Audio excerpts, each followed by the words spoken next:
বন্ধুরা দেখো, আমি আজকে একটা আমের জেলি বানাবো। এই যে দুটো বড় সাইজের আম আমি কেটে কলা ছাড়িয়ে রেখেছি, গ্রেটারের সাহায্যে আমি গ্রেট করব, কারণ এখন আমগুলো চাটনি বানালে খুব একটা ভালো লাগছে না, তাই একটু অন্যভাবে চাটনিটা বানাবো। পুরো দেখাচ্ছি, জিনিসটা দেখে নাও। এইভাবে গ্রেটারের সাহায্যে গ্রেট করে নেবে। আমি করছি এক হাতে বলে আমি জাস্ট দেখিয়ে দিলাম, এইভাবে গ্রেট করে দেবে।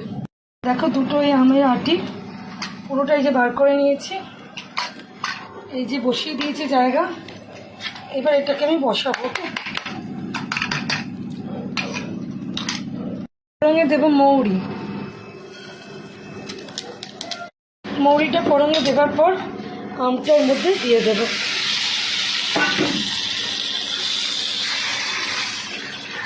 একটু নাড়াচাড়া করবো,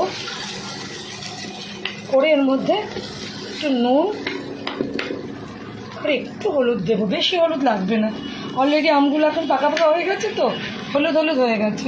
কি একটু নুন আর একটু হলুদ দিয়ে এবার নাড়াই সামান্য একটু জল দেবো, কারণ এইটাতে কিচ্ছু সেদ্ধ হওয়ার নেই।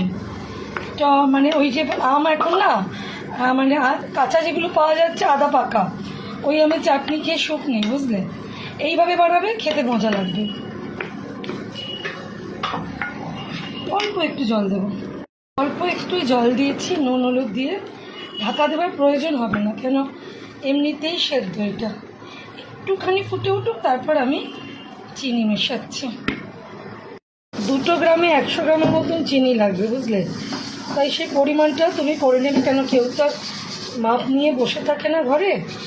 এই 100 গ্রামের মতন চিনি বুঝে দিয়ে দেবে। যে পরিমাণে আম থাকবে সেই পরিমাণে বুঝে তুমি চিনিটা দিয়ে দেবে। চিনিটা এবার গলতে থাকো।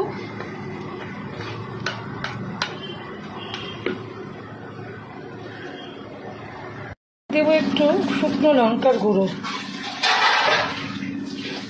এটা অবশ্যই দেবে, ভালো লাগবে। এখন তো একটুখানি অন্যরকমভাবে ভাবতে হবে। সেই গুঁড়ো মশলা দিয়ে যে আমের আমরা চাটনিগুলো এই সময় করি, মানে জিরে গুঁড়ো টিরে গুঁড়ো পাঁচফোড়ন গুঁড়ো দিয়ে, ওর বাইরে গিয়ে একটু চিন্তা করতে হবে। একটু গুঁড়ো লঙ্কা দেবে, ঝাল ঝালটা হবে, ভালো লাগবে।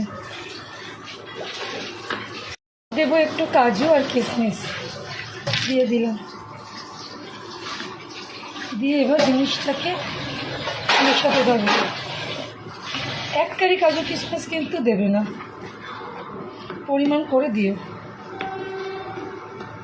ব্যাস, আর আমার কিছু দেবার নেই। কারোর যদি মনে হয় একটা পাতিলেবুর রস দিতে পারো, যেটা আমি দেবো একটু বাদে, দেখছি ফ্রিজে আছে কি না, দিলে কিন্তু আর একটু টেস্টি হবে। লেবু নামিয়েছি, এই রসটা করে এবার দেবো। লেবুর রসটা বার করে নেবে, এরমভাবে দানাগুলো চিপে চিপে শুধু রসটা অনলি দিয়ে দাও। এবার জাস্ট নামিয়ে দেবার টাইম হয়ে গেছে, আর কিচ্ছু করবে না। লেবুর রসটা দিয়ে একটুখানি নাড়িয়ে, একদম লেবুর গন্ধটা যেন থাকে, বেশিক্ষণ নাড়াবে না, কেন আমার এটা পুরোটা ডান করেই রেখে দিয়েছি।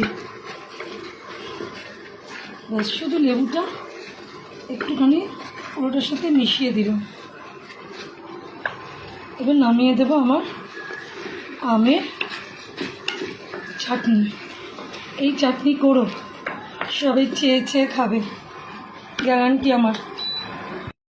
তো দেখো, নামিয়ে ফেললাম আমার, দেখছো জেলিটা কেমন হয়েছে, শুধু খেয়ে তোমাদের রিভিউ দেবে আমার বাচ্চারা কিংবা বাবা, যে কেউ একজন দেবে। তো বন্ধুরা দেখো, হয়ে গেল আমার আমের জেলি। জেলি মানে চাটনি, এর মধ্যে কাজু কিশমিশ সব দিয়ে করবে, ভীষণ ভালো লাগবে খেতে, সবাইকে খাইয়ে প্রশংসা পাবে। তো কেমন লাগলো পুরো প্রসেসটা যেভাবে বানালাম, অবশ্যই একটা কমেন্ট করে জানিও, আর পাশে থেকো।